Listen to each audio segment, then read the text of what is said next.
Niki kula pun janji nggih. Kula niku kan Selasa bulan yang lalu niku khatam hikam.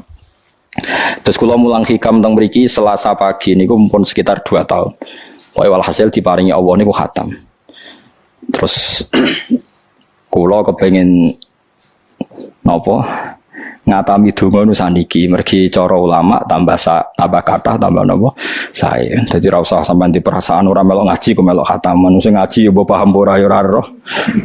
Sing ra ngaji pokoke ra roh padha ra roe sing penting ditampa napa pangeran ngoten mawon. Dados kula gadah azam pokoke donga ngoten mawon nek donga ya ora usah tenanan ya apik ora ya apik. Mergo pangeran mesti napa pirsa. Jadi tenanan itu ikhlasin, antung ora usah tenanan, sing tenanan apa?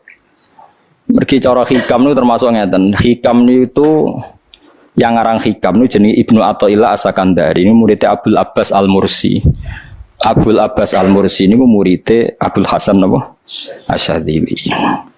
Kula niku sinau hikam mulai riyen mun bertahun-tahun sampai sekarang. Tiap badhe tilem sering mau hikam. Jadi hikam termasuk madzhab ngeten. Tapi aja nut kados tiyang sing ora tau mlebu masjid wae aja nut iku wali. Nah kowe gawe-gawe. Nah kowe nglakoni ngono ben dadi wali wae ora mutu niku mboten alami. Hikam itu kalau berdoa itu sekali. Kula nu nate umroh 2009, terus haji 2013. Terus kemarin kula umroh malih tahun kemarin, baru ruwah kemarin. Niku kadang-kadang berkali-kali kalau itikaf teng multazam, tapi ora tau sida donga sampai sakniki.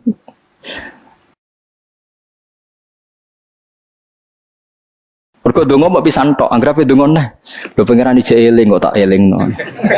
Mergo hikam termasuk mengingatkan gitu. Kamu kalau doa itu jangan ulang. Karena yunabbahu iku man yajuzu alil ikhfal, yang boleh diingatkan hanya orang yang mungkin lupa. Allah ora bakal lali kok mbok elingno. Dadi kula anggere ning ngarepe multazam pe donga. Lho dong aku wingi pangeran celing. Ya wis ra sida dong. Wah anggere dongone, tapi ndak gawe-gawe lho, saya asli, maksudnya asli. Anggere dongone. Kan celing kok. Ya wis. Sampai kula nu teng raudhah niku akhirnya mau maca selawat, maca Quran. Anggere donga seling to Gusti ngono terus. Dadi yo pancen unik, wong wali ku unik. Aja gawe-gawe lho, tapi aja nut kula. Cuma pancen hikam ada ngoten. Wa inna mayunabbahu amne din elingno sapa man wong ya juzu kang oleh ali ngatasi man apa alif falali. Sing oleh mbok elingno zat sing kemungkinan wong ora tau lali kok amen mbok elingno. Wingi mbok omongi, saiki mbok omong.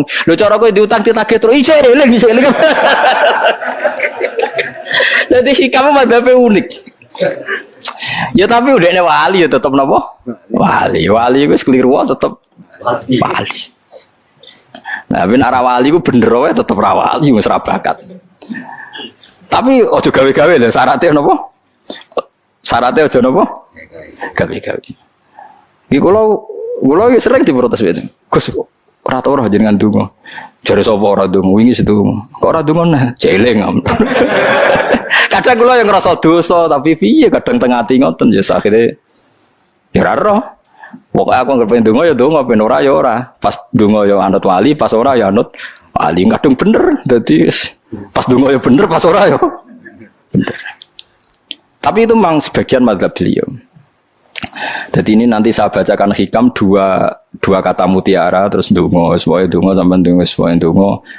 Piye-piye kita gak ada sanad madhab yang diakui termasuk Thariqah Mu'tabarah selain Naqsyabandiyah, Qadiriyah, apa Sadiliyah. Lah Sadiliyah itu nggih hikam niku meneh mergo hikam sing aran Abdul Abbas Al-Mursi murid Abil Hasan apa Asyadzili. Sehingga orang tahu madhab Sadiliyah ya lewat kitab napa hikam. Makanya kitab-kitab apa saja generasi setelah beliau itu enggak bisa lepas dari kitab napa hikam. Sampai darani hikam atau iya. Madhabe napa atau iya. Mergo atau iya iku maknane sing arangu napa Ibnu Athaillah disebut hikam atau iya. Itu beliau sebetulnya ya ada orang alim yang butuh mikir jelimet nggih mboten. Ya wong waras wonten mawon. Misalnya orang waras begini, pancen wong waras itu beda mek waras pancen. Misalnya gini, saya ngambil uangnya Mustafa tanpa pamit boleh ndak? Ndak boleh kan? Terus beliau membuat makalah gini, kalau aja hafal. Mana aka antat da'iyya mimma lil makhlukin Allah itu mencegah kamu, melarang kamu mengklaim barang yang tidak milik kamu. Padahal sama-sama miliknya makhluk. Misalnya Mustafa punya mobil, aku milik saya boleh enggak? Boleh enggak sama siapa saya? Enggak boleh kan? Mustafa punya rumah, aku milik saya boleh enggak? Enggak boleh. Kalau mengaku miliknya orang sama-sama makhluk saja enggak boleh, apalagi kamu ngaku-ngaku hal yang milik Allah. Misalnya sifat menentukan nasib itu milik siapa? Allah. Menentukan su'ul khotimah atau husnul khotimah itu milik siapa?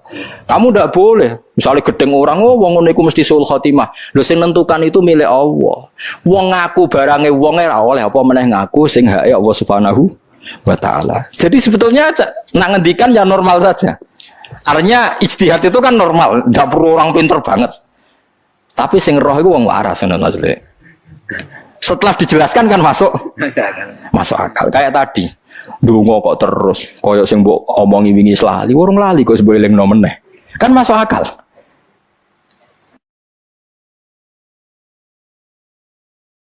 Tapi kok jangan aku, mergo ora asli, ora asli. Wong anut-anut kan mboten apa. Dadi ini kula waca kalih mawon nggih, kenangan kula ben dadi nggih kenangan kula napa makalah sanggeng napa hikam ya. Iki kula waca Arab mawon engko napa. Bismillahirrahmanirrahim. Kula nak maca malah bingung, biasa apalan malah maca. Jadi piyambake ngendikan mana aka antatta iya male salaka mimalil makhlukin afayubi hulaka antatta iya wasfahu wa rabbul alamin. Di Allah ngelarang jenengan mengaku barang yang miliknya orang lain, apalagi ngaku-ngaku hak sing milike Allah Subhanahu wa taala. Sehingga kita ndak boleh misalnya maksud noti yang wong iku mesti celaka, nyelakano orang itu hak sinten? Hak Allah. Kowe ora usah GR sok ben mesti bener, iso wae saiki bener sok ben salah. Kamu juga enggak usah merasa salah, iso wae saiki kira saleh sok ben saleh. Sudah itu hak Allah, sudah ndak itu. Terus ngendikane beliau ini Ilahi kullama akhrosoni lu'mi antokoni karomuka. Gusti ketika saya didiamkan oleh kesalahan-kesalahan saya, antokoni karomuka, maka saya digerakkan oleh sifat lomane jenengan. Itu perasaannya hikam. Misalnya sampean ngerasa dosamu akeh terus rawani donga, ngerasa salahmu akeh terus ngerasa ora ahli swarga. Niku jare hikam, Gusti kula nak eling salah kula kok ora pantes mlebu swarga. Tapi nak eling lomane jenengan nggih pantes mawon. Lha iku dindos wong ngono niku wis dindot. Dina eling dosamu sampean akeh kan gak pantes mlebu swarga. Saya nak eling jembare rahmati Allah. Nggih pantes mawon. Ilahi kullama akhrasani lumi antokoni karomuka. Wa kullama ayasatni awsofi atma'atni minnatuka. Ketika saya putus asa karena sifat-sifat saya yang buruk, maka saya akan digerakkan lagi punya harapan karena saking melimpahnya nikmatnya jenengan to peparinge jenengan. Terus beliau di sarah-sarah dicontohkan. Saat Umar masih kafir itu pernah gak minta jadi muslim kan enggak. Tapi ketika Allah menghendaki dia jadi muslim, maka jadilah Umar seorang yang muslim. Jadi orang tanpa keinginan pun kalau Allah menghendaki baik ditarik yang menjadi baik. Artinya kamu jangan percaya wong aku apik dadi wong apik piye, wong aku ngene. Wong sing ora tau niat apik wae iso diapikno pangeran kados sinten Sayyidina Umar. Sunan Kalijaga ketika nggarong ning gone Sunan Bonang niate ya untuk emas. Niate wae elek, tapi ketika Allah ngersakno dadi apik ada takdir yang memandu dia jadi apik, bahkan dadi wali. Itu fakul lama ayasatni ausofi, ketika saya diputus asakan oleh sifat-sifat saya yang buruk, maka saya akan diharapkan lagi, diberi tomak, diberi harapan oleh banyak peparingnya napa jenengan. Jadi intinya kalau suwun khasnya madhab Sadili itu melihat sisi positif. Jadi misalnya jenengan sholat misalnya, ini rumah tenan nggih. Misalnya jenengan sholat, potensi gak diterima itu tinggi. Mungkin kita ada ikhlas, mungkin kita tidak tumak ninah, mungkin kita banyak melakukan kesalahan, mungkin eling macam-macam. Itu potensi yang menjadikan kita sholatnya tidak diterima Allah. Tapi cara madhab Sadilah berpikir gitu itu tidak boleh. Kamu harus ingat bahwa sujud ini luar biasa. Banyak orang yang nggak diberi anugerah sujud. Orang bertahun-tahun, berpuluh-puluh tahun hidup kafir tidak pernah sujud. Kamu sekarang ditakdir mau sujud. Jadi mestinya kena sholat bersolat subuh, matur nuwun Gusti tadi saya sujud sama jenengan, matur nuwun Gusti tadi saya rukuk sama jenengan. Gak usah mikir buat ditampa ora, ijo eling terus. Nanti setelah duhur ya begitu, eling terus. Tadi ditakdir sujud, ditakdir rukuk, ditakdir sholat. Sehingga madzhab Syadziliyah itu sampai mengatakan begini, orang yang beribadah meskipun sedikit dan yakin bahwa itu peparingi Allah, minnah dari Allah, itu lebih baik ketimbang ibadah banyak plus merasa kurang. Di misalnya Mustafa sholat, bersolat duhur gak marem, mungkin duhurku salah terus berbadiah kamu sholat meneh. Sing kula sholat duhur tok ora usah. Saking syukur kula, iku duhur kula makome. Yang nanti saiki duhur kula perkarane ngene ku dene kelakuane cek ngene ku dene. Karena ketika diberi pangeran ora marem. Kurang tapi kurangnya niat elek. Kayak pangeran polisi, ngono pangeran ra nampa kurang ini, kurang pangeran ora ndek watak ngoten. Enggak terlalu prosedur, ngger wong wis sujud niate apik yo apik.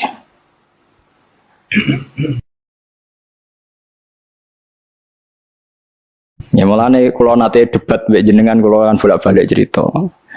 Sampai nak sujud itu untuk menjadi sah itu kan bathuk, tangan loro, dengkul loro, delamaan loro, sehingga harus sujud pada 7 anggota. Jadi menurut madzhab yang asoh kalau sujud itu harus 7 anggota. Tapi ada ulama yang mengatakan cukup bathuk tok ambek sikil. Angger wis ngene jenenge sujud. Alasannya ulama ini masuk akal. Saiki nak diwalik. Ana Zaid yang muslim. Bathuke ditemplekno bumi niat sujud ning berhala. Hukumnya kafir ta ora? Enggak jawab ya, kafir kan? Iku syaratnya anggota pitu apa asal bathuke nemplek? Mulane jari ulama sing kaul sani. Lah iya nggo murtad ora usah syarat kok nggo bener. Syarat. Lah iya sing digo murtad ora usah syarat kok sing sujud nggo pangeran. Syarat. Wis syarat. Nang ngono ora usah syarat anggere ngono ya jenenge sujud. Buktine wis sah nggo dadekno murtad. Yo, yo ulama yo macam-macam. Mana kau jangan aku ilmunya sakit. Artinya sampean raku jangan madzhabku. Maksudnya mergo kula lah ya sadar sebagian madzhab saya itu masalah bagi anda. Tapi saya ikut anda lebih masalah kan. Apa kok ora roh? Maksudnya kan gak jelas. Acuannya hukum ndak jelas. Ya karena tadi. Kamu sekolah di Australia, di Amerika, wong kok kancanan wong kafir. Tapi barokahnya anak-anak yang sekolah di sana, yang kerja di sana, akhirnya di Amerika ada masjid. Di Australia, itu barokahnya mahasiswa, pekerja, orang kedonyan macam. Sekarang orang kedonyan di Taiwan, di Korea, bikin komunitas masjid. Ya, akhirnya di bumi Allah di sana ada yang sujud. Ya itu nyata. Meskipun teori Anda juga nyata, sebagian mungkin katut widoan yang kono katut macam-macam. Sama-samanya, ya sudah kita berpendapat ya seperti itu. Wallahu alam sih ya semua. Ya mungkin naik HP, mungkin naik orang. Wallahu alam supaya dongo supaya HP. Tapi kan kita tidak satu arah karena ngendikan ya seperti gejolokannya Allah dengan Nabi Ibrahim itu kan kelihatan. Malaikat Israel berjabut Nabi Ibrahim. Nabi Ibrahim gak terima, gak iso Israel. Aku kekasih pangeran. Mosok dipateni. Hal ra'aital khalil yumitu khalilah. Ono kekasih mateni kekasih, mesti keliru perintahmu Israel. Semuni ngono Nabi Ibrahim, kowe tetep dipateni. Cara Israel guys menarik. Akhirnya balik teng pangeran Gusti, amartani ila abdin la yuridul mauta wa yaqulu hal ra'aital khalil yumitu khalilah.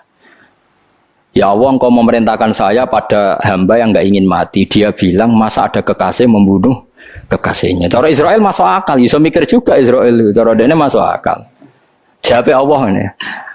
Qullahu jadi katakan pada Ibrahim, hal ra'aital khalil yakrahu ayyal khalilah. Ibrahim kandhani, ana tah kekasih tapi ra siap ketemu sing dikasih. Artinya kalau tidak berani mati berarti ra siap ketemu. Jadi bilang ke Ibrahim, apakah ada kekasih yang enggak siap ketemu kekasihnya? Dia malah Israel marah dengan Ibrahim. Kata Allah, nggak ada kekasih yang benci ketemu kekasihnya. Oh ya, mati saya kira. Itu logika yang terbangun. Makanya dengan perbandingan logika itu akan kelihatan. Pertama, koyo-koyo logika Ibrahim itu masuk akal. Tapi ketika Allah ngendikan, oh no tah kekasih, siap ketemu kasihnya. Nah kitab Mahalli itu kitab yang menjelaskan sekian teori fikih yang tidak mansus ya, saya ulang lagi, yang nggak ada nasnya. Kemudian diulang-ulang oleh cara berpikir tadi.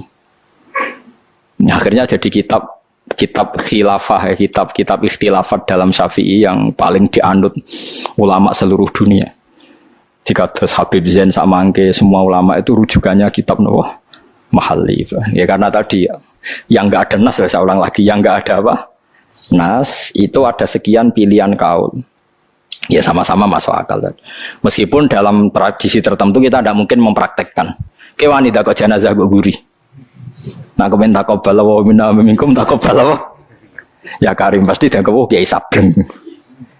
Jenazah iki kok apa? Guri. Tapi saya sekarang mulai curiga dengan di Arab Saudi karena tetap ada sholat gaib tapi mayatnya sudah enggak di depannya sudah. Sekolah menangi rian buku-buku mayat itu tapi itu mungkin karena teknis ya, karena yang mati terlalu banyak dan sering. Musim haji tok umbiro wae keselen dak kok